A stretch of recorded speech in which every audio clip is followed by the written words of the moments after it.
ফোনের হোম স্ক্রিনে এখানে এই যে নিচে 3টে বাটন দেখতে পাওয়া যায়। এর মধ্যে এই যে সাইডের যে বাটনটা রয়েছে একে বলে রিসেন্ট বাটন, অর্থাৎ রিসেন্ট যে অ্যাপগুলো আমরা ব্যবহার করেছি সেগুলো শো করে। এখন আমাদের ম্যাক্সিমামই ধারণা যে রিসেন্ট বাটনের একটাই কাজ, যে অ্যাপগুলো এখন আমরা ইউজ করেছি সেগুলোকে একসাথে এখান থেকে আউট করে দেওয়া, অর্থাৎ রিফ্রেশ করে দেওয়া। এছাড়া হয়তো আর কোনো কাজ নেই, অ্যাকচুয়ালি তা কিন্তু নয়। ম্যাক্সিমাম মানুষ কিন্তু এটাই করে থাকে, কিন্তু আপনি যখন ভিডিওটা দেখবেন প্রায় 6-7টা কাজ এখান থেকে করা যায়, এবং তার মধ্যে 3-4টে কাজ এত ভালো মানে জাস্ট অসম। আপনি শুধু ভিডিওর পয়েন্টগুলো পরপর দেখুন, কারণ দু একটা হয়তো আপনি জেনে গেলেন, ভাবলেন যে হয়তো এ তো জানা সব কিছু, অ্যাকচুয়ালি তা নয়। ভিডিওর পয়েন্টগুলো কিন্তু দুর্দান্ত কাজে লাগবে। চলুন শুরু করি এবং পরপর দেখে নিই। তো স্বাভাবিকভাবেই বিভিন্ন কোম্পানি তাদের যে রিসেন্ট বাটন ফোনের উপরে ডিসপ্লেতে শো করছে তাতে বিভিন্ন রকম সুবিধা দিয়ে থাকে। তো আমার 2-3টে ফোনে আমি দেখিয়ে দেবো যে আলাদা আলাদা কী রয়েছে, যার ফলে আপনার ফোনে থাকা রিসেন্ট বাটনে যা কিছু রয়েছে প্রত্যেকটা ইউজ করতে পারবেন। তো এই ফোনটাতে দেখুন আমি মোটামুটি 4-5টা যে রিসেন্ট অ্যাপ ইউজ করেছি তার উপরে দেখাচ্ছি। তো ধরুন আমি হোয়াটসঅ্যাপটাকেই প্রথমে শুরু করি। উপরে দেখুন 3 ডট পয়েন্ট রয়েছে এবং প্রত্যেকটার ক্ষেত্রে কিন্তু 3 ডট পয়েন্ট যখন আমি আনছি হাইলাইট হয়ে যাচ্ছে। এখন এই যে 3 ডট পয়েন্টের উপরে যখন আমি ক্লিক করলাম, এই ফোনটাতে যে পপ আপ আসলো তার মধ্যে থেকে এই যে ফ্লোটিং উইন্ডো, এটা কিন্তু আমার দারুণ লেগেছে। কেন? দেখুন এই ফ্লোটিং উইন্ডোর উপরে যখন আমি ক্লিক করলাম এইটা খুব ছোট হয়ে গেল, এবং এটাকে আপনি যেখানে ইচ্ছা রাখতে পারছেন, কোনো ব্যাপার না। প্রয়োজনে আপনি এখানে কোনায় এনে ছোট্ট করে একটা আইকনে পরিণত করতে পারছেন, আবার এখান থেকে আপনি বার করতে পারছেন।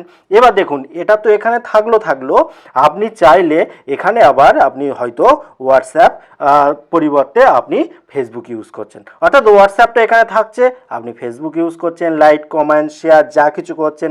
এমন সময়ে আপনার হোয়াটসঅ্যাপে কেউ একজন SMS করে দিল বা মেসেজ আসলো, তাহলে এই মেসেজের উত্তরও আপনাকে দিতে হবে। আপনি কি করলেন, জাস্ট এর উপরে একটু ক্লিক করলেন, ক্লিক করে এখানে দেখে নিলেন যে কি লিখেছে। তারপরে দেখুন এখানে যেরকমটা মেসেজ টাইপ আমাদের করতে হয় সেরকমটা মেসেজ আপনি টাইপ করলেন।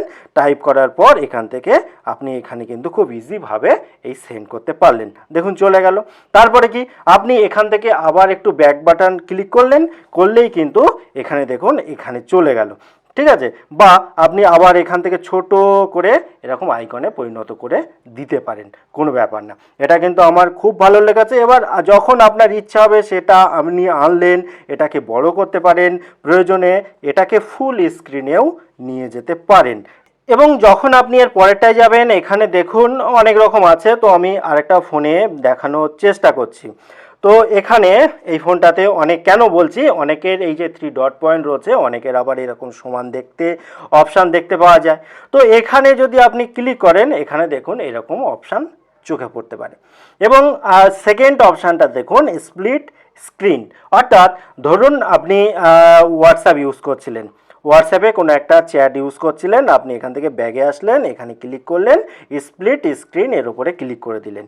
ক্লিক করলে দেখুন ডিভাইড হয়ে গেল, অর্থাৎ একটা ফোনে এবার আপনি চাইলে অন্য একটা অ্যাপ ইউজ করতে পারবেন। ধরুন আমি ফেসবুকটাকেই দিলাম, তো সেক্ষেত্রে দেখুন ফেসবুকটা অন হয়ে গেল, অর্থাৎ আপনি এখানে হোয়াটসঅ্যাপ ইউজ করবেন, এখান থেকে মেসেজ যা লেখা নর্মালি এখানে মেসেজ লিখতে পারবেন, এরকমভাবে দেখুন টাইপ করা যাবে, লেখা যাবে।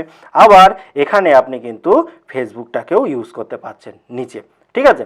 এবার আপনি চাইলে এটাকে ছোট বড়ও করতে পারেন, দেখুন উপর নিচে, অর্থাৎ আপনি চাইলে ফেসবুকটাকে উপরে, হোয়াটসঅ্যাপটাকে নিচে নিয়ে আসতে পারেন, এরকমভাবে ক্লিক করে উল্টে যাবে।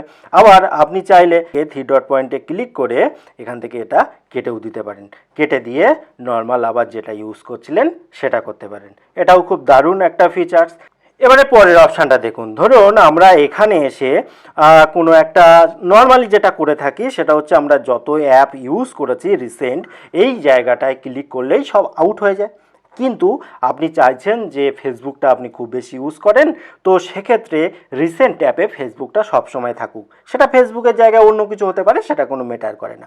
মেন যে বিষয় সেটা হচ্ছে এখানে যখনই আপনি ক্লিক করবেন, তার সেটা হতে পারে সমান কিংবা হতে পারে 3 ডট, যাই হোক না কেন, এটাকে আপনি কিন্তু এই লকডাউন করে দিতে পারেন। এই লকডাউনে যখনই ক্লিক করবেন, উপরে দেখুন একটা তালা পড়ে যাবে, এবং তারপর আপনি যখন এখান থেকে সব আউট করে দেবেন, আউট করলেও এখানে যখন আপনি আসবেন আপনার ফেসবুকটা কিন্তু আর আউট হবে না, কারণ এটাকে আপনি তালা মেরে দিয়েছেন।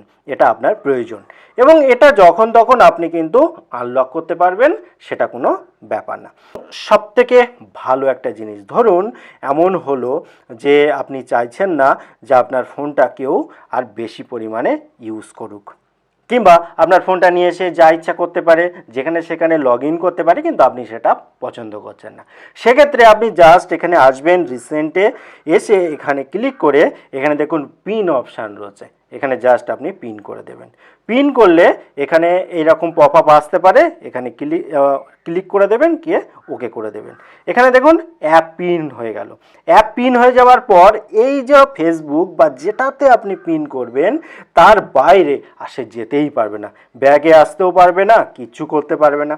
একমাত্র আপনি এবারে দেখুন, সে যদি জানাশুনো বা সেও মোবাইল সম্পর্কে জানে সেটা আলাদা ব্যাপার, কিন্তু ন্যাচারালি যদি নতুন কেউ হয় সেক্ষেত্রে সে কিন্তু আর যেতেই পারবে না। বিশেষ করে বাচ্চাদের ক্ষেত্রে এটা সুবিধাটা কিন্তু আপনি নিতে পারেন, যাতে উল্টোপাল্টা সাইডে তারা না যেতে পারে আপনার মোবাইলটা নিয়ে।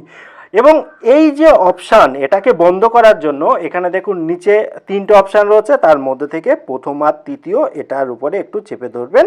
চেপে ধরলেই কিন্তু আপনার প্রবলেম মিটে যাবে, অর্থাৎ তারপরে নর্মালভাবে আপনি আবার ইউজ করতে পারবেন, কোনো অসুবিধা হবে না। এবং এর পরের পয়েন্টটাও কিন্তু খুব ইম্পর্টেন্ট, কারণ এখানে দেখুন আমি একটা উদাহরণ হিসেবে দেখাচ্ছি। এর উপরটা যখন আমি ক্লিক করলাম, এই যে অ্যাপ বা অ্যাপ্লিকেশান তার যে কি পারমিশন নিয়ে রেখেছে, কি সব কিছুই কিন্তু আমরা জানতে পারবো এই যে অ্যাপ্লিকেশান এর উপরে ক্লিক করে। ডাইরেক্ট চলে যাবে প্লে স্টোরে, এবং প্লে স্টোর থেকে এখানে দেখুন পারমিশন সেকশান রয়েছে, ডেটা ইউজ রয়েছে, ইন্টারনাল স্টোরেজ রয়েছে, সব কিছু আপনি দেখতে পারবেন এবং প্রয়োজনে আপনি পারমিশন চেঞ্জ করতে পারবেন বা যা ইচ্ছা আপনি করতে পারবেন। ভিডিওটি কেমন লাগলো অবশ্যই কমেন্ট করে জানাবেন। আবার দেখা হয় পরবর্তী ভিডিওতে। আর কোন পয়েন্টটা আপনার ভালো লেগেছে সেটা কমেন্ট করতে একদম ভুলবেন না। চলুন আবার দেখা হয় পরবর্তী ভিডিওতে। ততক্ষণ ভালো থাকুন, সুস্থ থাকুন, বাই বাই।